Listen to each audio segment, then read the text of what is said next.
Assalamualaikum warahmatullahi wabarakatuh. Perkenalkan, nama saya Ananda Renesawan.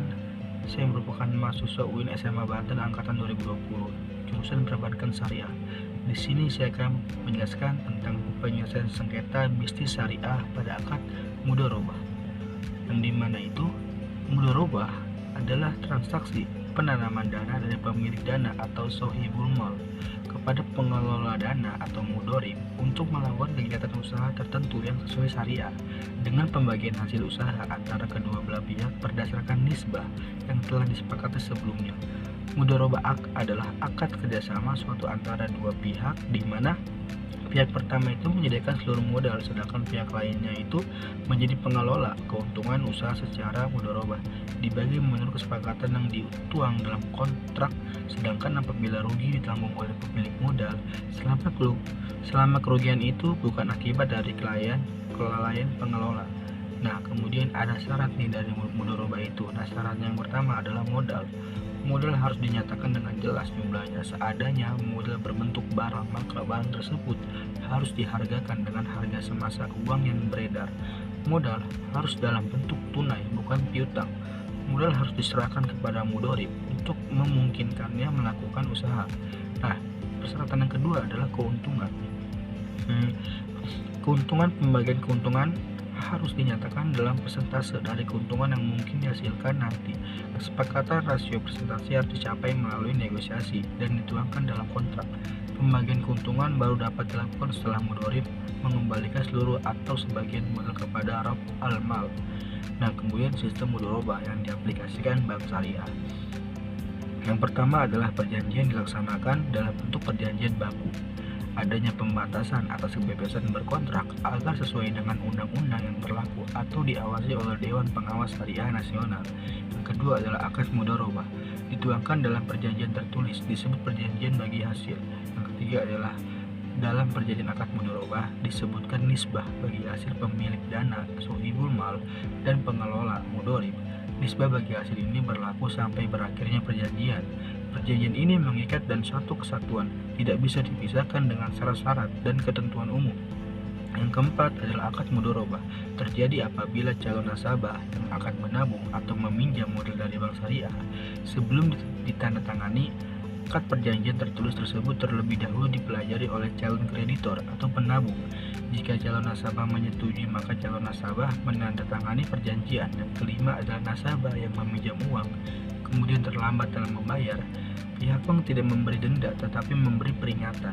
Nah, kemudian yaitu penyelesaian sengketa pada akad mudharabah.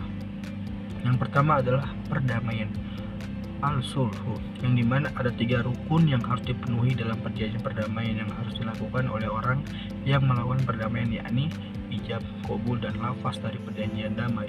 Syarat sahnya perjanjian damai adalah hal yang menyangkut subjek atau orang yang melakukan perdamaian harus orang cakap bertindak menurut hukum. Nah, orang yang melaksanakan perdamaian harus orang yang mempunyai kekuasaan atau wewenang untuk melepaskan hak atau hal-hal yang dimaksud dalam perdamaian. Hal yang menyangkut objeknya berbentuk harta baik berwujud maupun tidak berwujud dan dapat diketahui secara jelas sehingga tidak melahirkan kesamaran dan ketidakjelasan yang dapat melahirkan pertikaian baru. Persoalan yang boleh didamaikan, hal yang boleh didamaikan hanya bentuk pertikaian, harta benda yang dapat dinilai dan sebatas hanya kepada hak-hak manusia yang dapat diganti.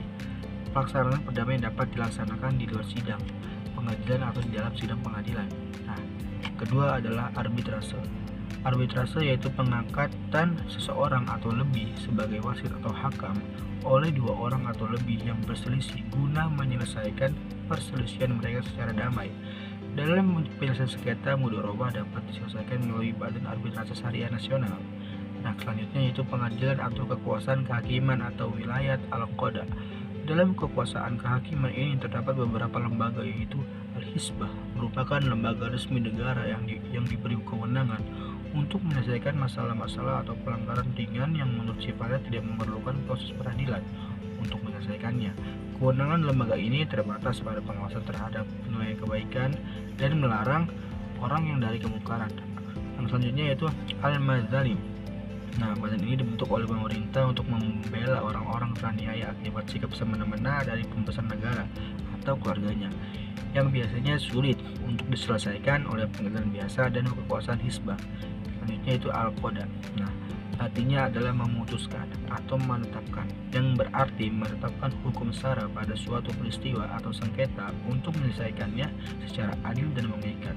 Kewenangannya adalah menyelesaikan perkara-perkara yang berhubungan dengan masalah al-akhwal asy-syakhsiyah atau masalah keperdataan yang termasuk hukum keluarga dan masalah jinayat atau hal-hal selanjutnya itu prinsip penyelesaian pembiayaan bermasalah dalam mudharabah, yaitu melakukan restrukturasi terhadap utang yaitu pada surat Al-Baqarah ayat 280. Kemudian melakukan pembayaran utang dengan mengalihkan beban utang yang ditanggungnya kepada orang yang berpiutang kepadanya.